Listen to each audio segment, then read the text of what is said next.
India कोई देश नहीं, एक पूरा महाद्वीप है। ये बात इंडिया के विशालता और डाइवर्सिटी को सही बताती है। बर्फीले हिमालय से लेकर दक्षिण के समुद्र तट तक इंडिया की जियोग्राफी ने इसके डेस्टिनी को शेप किया है। ये प्राचीन नदियों और उपजाऊ मैदानों की धरती कई राज्यों के उदय और पतन की गवाह रही है, जो आज भी हमें इंस्पायर करती है।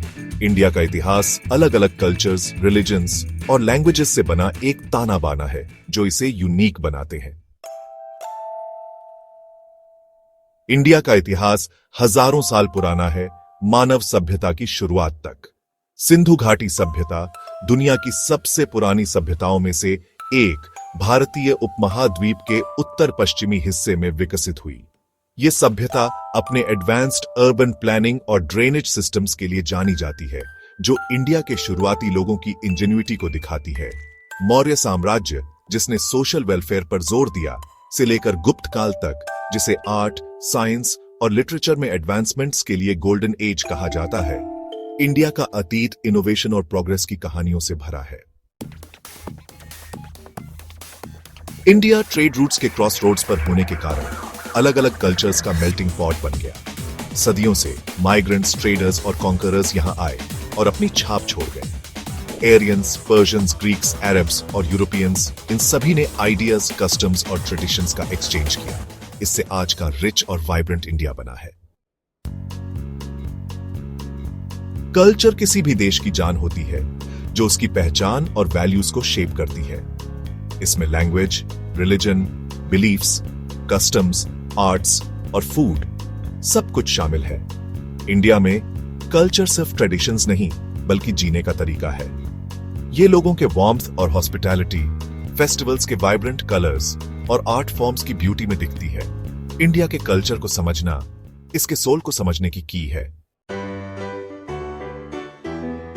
पांचवां भाग, कुदरत का खजाना, भारत की प्राकृतिक विरासत। इंडिया में फ्लोरा और फौना की अद्भुत डाइवर्सिटी है। बर्फीले हिमालय से, जहां स्नो लेपर्ड्स और रेड पैंडास रहते हैं, लेकर वेस्टर्न घाट्स तक, जो बायोडाइवर्सिटी हॉटस्पॉट है, इंडिया का नेचर एक खजाना है।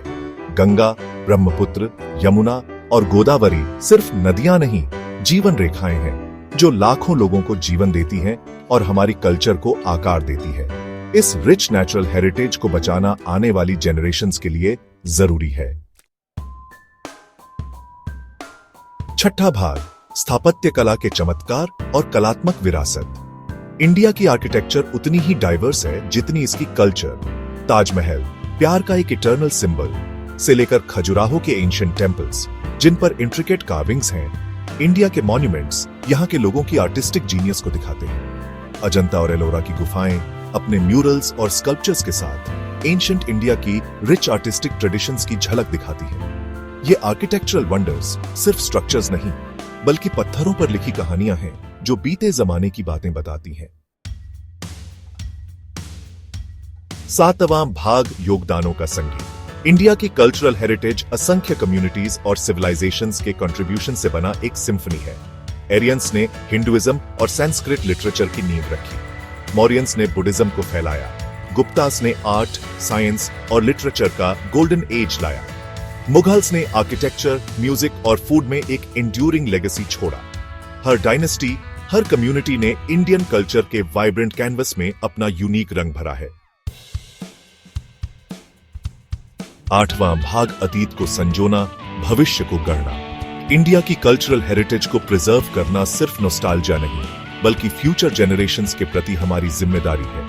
हमारे मॉन्यूमेंट्स, आर्ट फॉर्म्स, ट्रेडिशंस सिर्फ पास्ट के रेलिक्स नहीं, बल्कि वो ब्रिजेस हैं जो हमें हमारी रूट्स से जोड़ते हैं। ये हमें आइडेंटिटी और बिलोंगिंग का एहसास दिलाते हैं। इस इनवैल्यूएबल लेगेसी को समय और निग्लेक्ट से बचाना हमारा ड्यूटी है।